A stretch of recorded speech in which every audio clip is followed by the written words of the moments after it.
There was a time in the early 2000s when Ford's entire lineup looked like it had been designed by an insurance adjuster.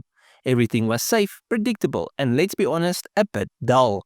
The Crown Victoria was the darling of taxi fleets and police departments, while the Lincoln Town Car was the go-to choice for anyone who had either retired or was chauffeuring people who had.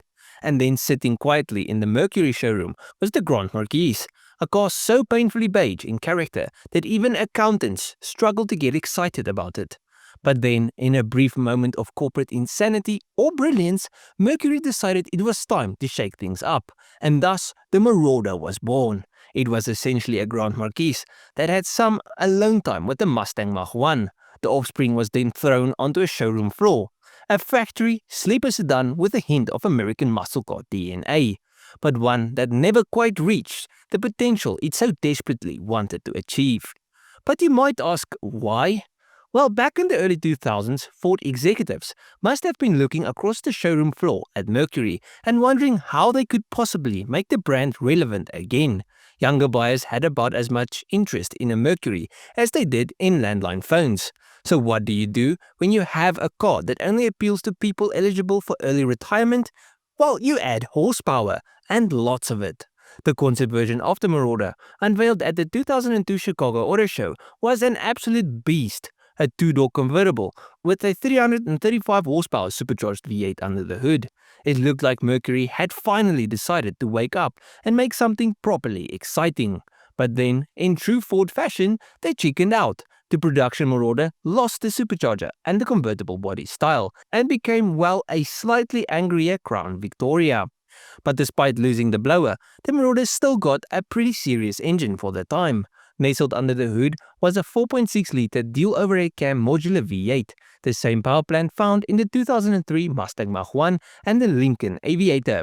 This engine cranked out 302 horsepower and 318 pound-feet of torque, which wasn't exactly earth-shattering, but it was a healthy bump over the standard Grand Marquis, anemic 224 horsepower.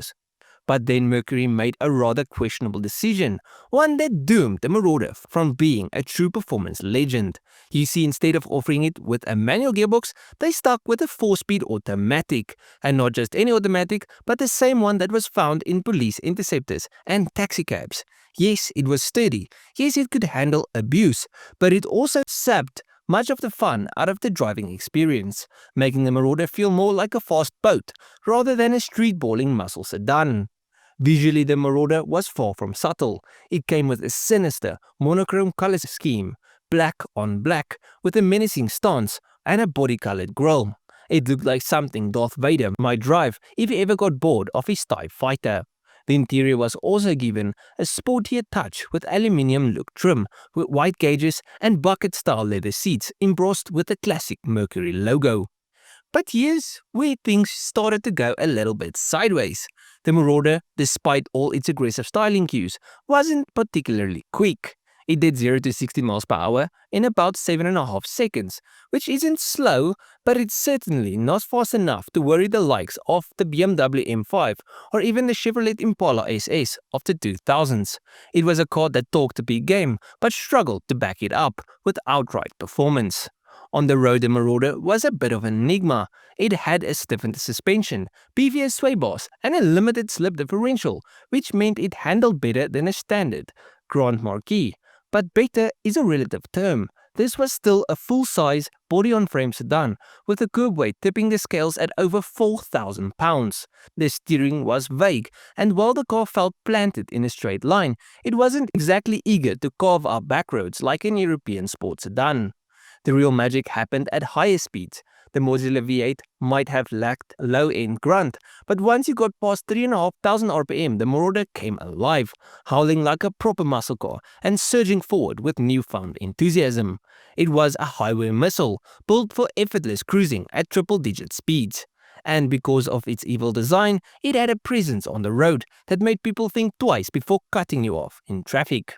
Anyways, Mercury only built 11,052 Marauders between 2003 and 2004.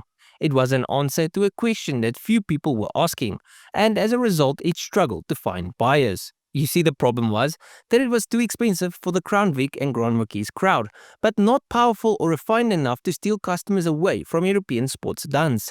It was caught in a no-man's land, appealing mainly to enthusiasts who appreciate the sleeper sedan concept, but wished Ford had given it a bit more oomph.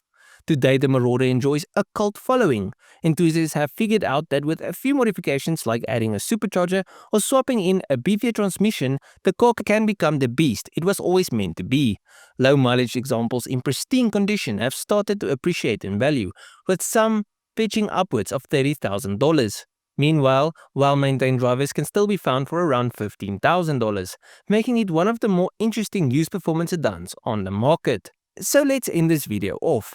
The Marauder was Mercury's last real attempt at making a performance car before the brand faded into oblivion.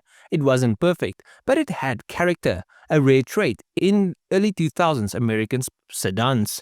It was big, loud and unapologetically old school, and had the heart of a Mustang trapped inside a police cruiser's body. Would it have been better with a manual transmission? Absolutely. Would it have been a game changer with a supercharged engine from the concept? Without a doubt. But even in its flawed state, the Marauder was and still is one of the coolest factory sleepers to ever come out of Detroit. A muscle car for the family man. And for that, the Marauder deserves to be remembered. But at the end of the video, please let me know what you guys thought of the video. What do you guys think of this car? And if you guys enjoyed this video, please leave a like and subscribe to the channel. If you guys did enjoy it, you will most probably enjoy most of my other stuff. So just go through my channel, see that someone else like. I'll check you guys in the next one. Cheers,